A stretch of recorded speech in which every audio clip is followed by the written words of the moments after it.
বছরের শুরুতে বিশেষ করে সন্তানদের ভর্তি নিয়ে যখন আমরা অনেক অভিভাবকরাই দৌড়ঝাঁপ শুরু করেছি, প্ল্যান পরিকল্পনা করছি, এই সময়টাতে আমি আপনাদের কাছে উদাত্ত আহ্বান করতে চাই, শুরুতে আপনার সন্তান থেকে আপনি কি আশা করেন সে বিষয়টিকে ঠিক করে নেন। আপনি কি সন্তানকে শুধুমাত্র একটা টাকা পয়সার মেশিন হিসাবে দেখতে চান, নাকি একজন মানুষ হিসাবে দেখতে চান? এই সিদ্ধান্তটা আপনাকে আগে নিতে হবে। আপনি যদি মনে করেন যে আমার সন্তান সে ভালো ক্যারিয়ার গড়বে, এখানে ক্যারিয়ার বলতে সামাজিক একটা অবস্থান হবে আর অনেক টাকা পয়সা কামাবে, যেটা আমার সুখ স্বাচ্ছন্দ্যের কারণ হবে, যেটা আমার সমাজে ভাবমূর্তি উজ্জ্বল করার কারণ হবে, এরকম কিছু আমি চাই, তাহলে তার রুট একটা। আর যদি বলেন যে না, আমার সন্তানটা মানুষ হোক, অমানুষ না হোক, ভালো মানুষ হোক, খারাপ মানুষ না হোক, এটা আমার প্রধান টার্গেট। এর পাশাপাশি সে ভালো ক্যারিয়ার গড়ে তুলুক, ভালো ডাক্তার ইঞ্জিনিয়ার হোক, ভালো আলেম হোক, ভালো প্রতিষ্ঠিত মানুষ হোক, সেটা আমি চাই, তাহলে তার রুট আরেকটা। আমি একটি কথা প্রায় বলার চেষ্টা করি যে আমাদের এই সমাজে বেশিরভাগ বাবা মা চায় আমার সন্তান থাকুক দুধে ভাতে, বাস, ফুল স্টপ, দাড়ি, আর কিছু চাওয়া নেই। চাওয়াই এটা যে আমার সন্তান কিসে থাকুক? দুধে ভাতে থাকুক। সন্তান দুধে ভাতে থাকুক, এই চাওয়াটা দোষের না ভাই।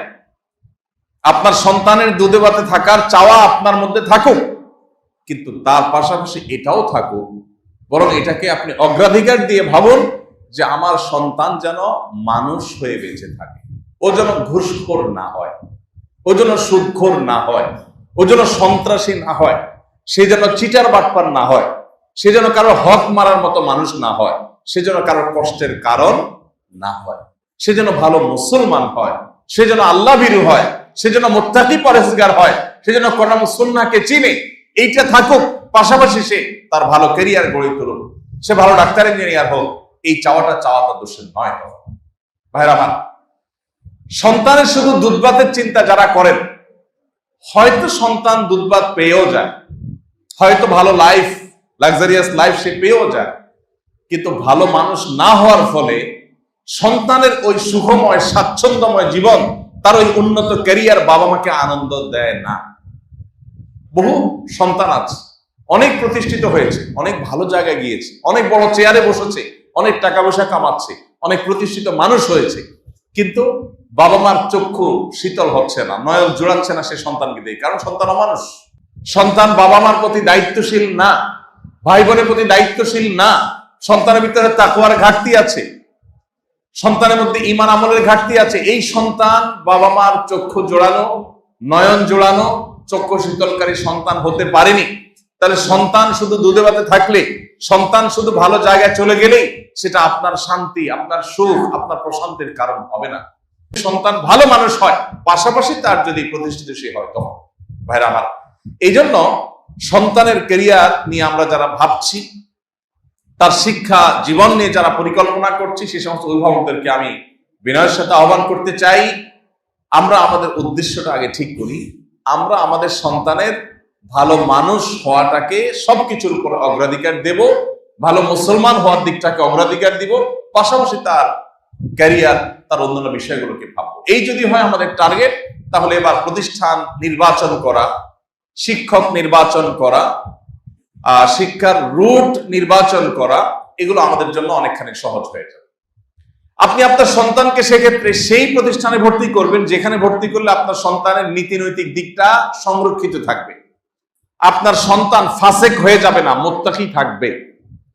সেই প্রতিষ্ঠানে আপনি ভর্তি করাবেন যে প্রতিষ্ঠানে ভর্তি করালে আপনার সন্তানের ঈমান আমল হেফাজতে থাকবে, নষ্ট হবে না। আপনার পড়ালেখা একটু ভালো মন্দ হলো কি হলো না, তার চেয়ে গুরুত্বপূর্ণ বিষয় হলো যে আমার সন্তানের ঈমান আমলটা সেফ থাকলো কি থাকলো না।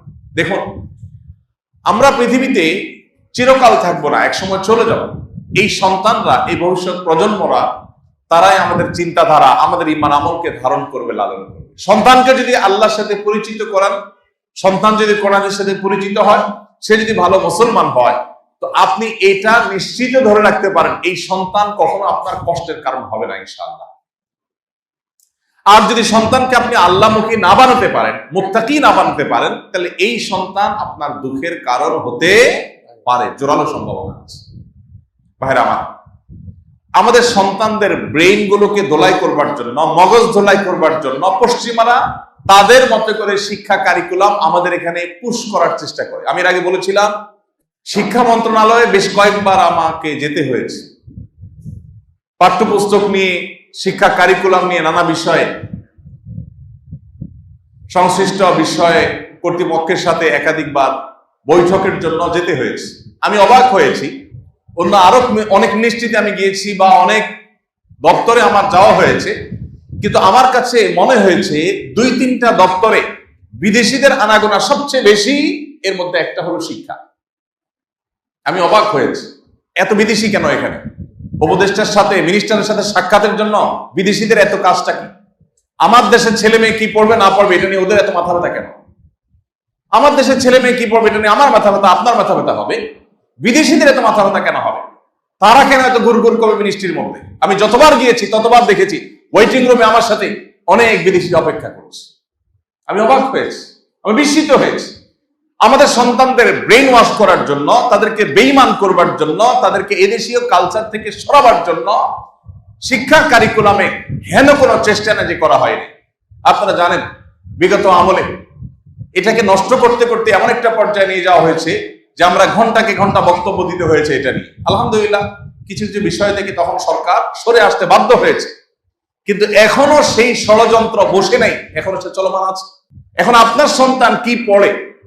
ও কি বাংলা শিখতে গিয়ে বাংলা শিখছে নাকি প্রেম শিখছে? সে কি বাবা মার অবাধ্যতা শিখছে? সে কি অবৈধ সম্পর্ক করা শিখছে শিক্ষার নামে? এই বিষয়টা দেখভাল করা আপনার দায়িত্ব। অনেক বাবা মা আছেন, ছেলে ফেলে ভালো স্কুলে চান্স পেলো কিনা, ভালো রেজাল্ট করলো কিনা, এরপরে ভালো কলেজে যেতে পারলো কিনা, ভালো ভার্সিটিতে যেতে পারলো কিনা, ভালো জায়গায় চাকরি পাইলো কিনা, ব্যাস এটাই তার দেখার দায়িত্ব মনে করে। বরং দুর্ভাগ্যজনক সত্য হলো, অনেক অভিভাবক আছেন সন্তান ভালো জায়গায় যেন চান্স পায়, ভালো রেজাল্ট যেন করে, সেজন্য পারলে সন্তানের জন্য টাকা দিয়ে নকল কিনে এনে দেয়, সন্তানের জন্য প্রশ্ন, ফাঁস হওয়া প্রশ্ন কিনে এনে দেয়। অনেক অভিভাবক এরকম আছে না নাই? যেই অভিভাবক তার সন্তানের জন্য ফাঁস হওয়া প্রশ্ন কিনে এনে দেয়, সংগ্রহ করে দেয়, নকল সরবরাহ করে দেয়, এই অভিভাবক এই সন্তানের হাতে মূলত বিষ তুলে দিচ্ছে, তাকে অমানুষ করছে, নীতিহীন করছে, চোর এবং প্রতারক বানাচ্ছে। এই ছেলে রাষ্ট্রের কোন দায়িত্বে যখন যাবে, সে একজন চোর, ঘুষখোর, টিনচোর, গমচোর এবং ডাকাতের ভূমিকা অবতীর্ণ হবে। আমরা যারা অভিভাবক আছি, আল্লাহর কাছে আমাদের অনেক বড় দায়িত্ব আছে ভাই। আপনার সন্তানের শিক্ষা বিষয়ক পরিকল্পনা করবার আগে আপনি ভাবুন, আপনি সন্তানকে কোথায় দেখতে চান। অন্য সবার সন্তানরা চকচকে গাড়ি বাড়ি এগুলো স্বপ্ন দেখে, আপনি আপনার সন্তানটা ভালো মানুষ কিনা, মা বাবার কথা শুনে কিনা, সৎ কিনা, আল্লাহ ভীরু কিনা, আল্লাহকে ভয় করে চলে কিনা, হালাল হারাম মেনটেন করে চলে কিনা, আপনি সেটাকে দেখবেন। যদি এই জায়গাটাতে আপনি ফোকাস করতে পারেন, মনোযোগ দিতে পারেন, আর সন্তানের আদর্শটাকে আপনি হেফাজত করতে পারেন, তাহলে আপনি একজন সার্থক অভিভাবক। এই দেশকে এগিয়ে নেওয়ার পেছনে আপনার ভূমিকা সবচাইতে বেশি। আমাদের এদেশে এখন শিক্ষিত জনগোষ্ঠী গড়ে তোলার চাইতে সৎ জনগোষ্ঠী গড়ে তোলার কোন অংশেই গুরুত্ব কম নয়। কারণ এদেশে বহু শিক্ষিত মানুষ আছে, এত পরিমাণ চোর, এত পরিমাণ বাটপার, এত পরিমাণ দুর্নীতিবাজ, এত পরিমাণ ঘুষখোর, এত পরিমাণ সুদখোর, যে এই দেশটা আজ আকাশে থাকার কথা সেটা আজ পাতালে। আমি 10 বছর মধ্যপ্রাচ্যে ছিলাম। আমি পৃথিবীর অন্যান্য দেশীদের সাথে আমার প্রবাসী বাংলাদেশি ভাইদেরকে কম্পেয়ার করার চেষ্টা করতাম। আপনি এখনো যদি মধ্যপ্রাচ্যে যান, সৌদি আরবে যান, বিভিন্ন দেশে যান, আপনি অবাক হবেন। অন্য অনেক দেশে মানুষের চাইতে এদেশের মানুষ বিদেশে গিয়ে অনেক বেশি পরিশ্রম করে। নিজের 8 ঘন্টা ডিউটি শেষ করার পরে রাস্তায় অনেকে আছেন যে তারা কার্টুন পোড়াচ্ছেন, আপনার বিভিন্ন সফট ড্রিঙ্কসের যে ক্যান সেগুলো কুড়াচ্ছেন, কারণ সেগুলো কেজি ধরে বিক্রি করে দেশে একটু পাঠাবেন। অনেকে নিজে একটু ভালো রেখে দেশে পাঠানোর জন্য চেষ্টা করে, এত পরিশ্রম করার চেষ্টা করে সাধারণ মানুষ। কিন্তু দুর্নীতি, দেশের সম্পদ বাহিরে পাচার করে এই দেশটাকে বরাবরের মতো লুট করে শেষ করে ফেলা হয়েছে। আর এই জন্য আপনার সন্তানটা অনেক বড় শিক্ষিত হওয়ার চাইতে কোনো অংশে কম গুরুত্বপূর্ণ নয় যে সে একজন ভালো মানুষ হবে, সৎ মানুষ হবে, যে ঘুষ এবং দুর্নীতির সাথে জড়াবে না। এই দেশে যত শিক্ষিত প্রজন্ম গড়ে উঠেছে, এদেশে যত শিক্ষিত মানুষ তৈরি হয়েছে, সেই তুলনায় ততটা সৎ মানুষ গড়ে ওঠে নাই। আর এই জন্য অভিভাবক হিসাবে আমাদের দায়িত্ব, কর্তব্য হলো যে আমার সন্তান থেকে আমি এক্সপেক্ট করি কি, আশা করি কি, সেই জায়গাটা আগে ঠিক করা। আমার সন্তানকে জীবনের শুরুতে বলে দেওয়া, বাবা সততার সাথে পরীক্ষা দিবা, নকল করবে না, কারোরটা দেখে লিখবে না, অসৎ উপায় অবলম্বন করবে না।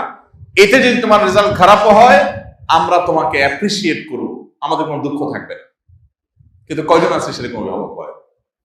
অভিভাবকের কথা হলো তোমার পাস করতে হবে, ভালো রেজাল্ট করতে হবে। সেটা কি তুমি চুরিদারি করে করছো, নকল করে করছো, এটা আমার দেখার দরকার নেই। অভিভাবকের যখন এই মেন্টালিটি হয়, তো সেই ছেলে যখন বড় হয়, সেই মেয়ে যখন বড় হয়, এই ঘুষখোর হয়, এই সুদখোর হয়, এই চোর বাটপার হয়, এই দুর্নীতিবাজ হয়, এই দেশকে ধ্বংস করে।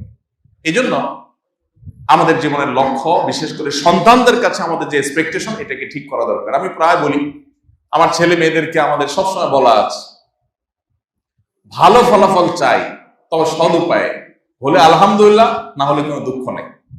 আপনার সন্তান সৎ এবং ভালো মানুষ থাকতে পেরেছে, এটাই তার জীবনের সবচেয়ে বড় সাফল্য।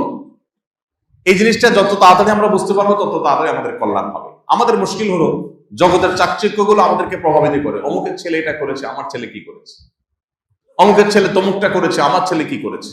এভাবে আমরা আমাদের সন্তানদেরকে জাগতিক বিষয়গুলোতে কম্পেয়ার করি, তাদের নীতি এবং আদর্শটা সেভাবে আমরা শিখাই না। এই জন্য শিক্ষাবর্ষের শুরুতে সন্তানের জন্য সেরকম প্রতিষ্ঠান, সেরকম শিক্ষা, সেরকম শিক্ষক, সেরকম পরিবেশ আপনি নিশ্চিত করুন, যেখানে সন্তানের নীতি, আদর্শ, মোরালিটি, নৈতিকতা ঠিক থাকবে। এরপর বাকি যা হবে না। আল্লাহ তাআলা আমাদের সবাইকে আমাদের সন্তানের সেই উজ্জ্বল ভবিষ্যৎ গড়ে তোলবার সূচনা এখন থেকে করার তৌফিক দান।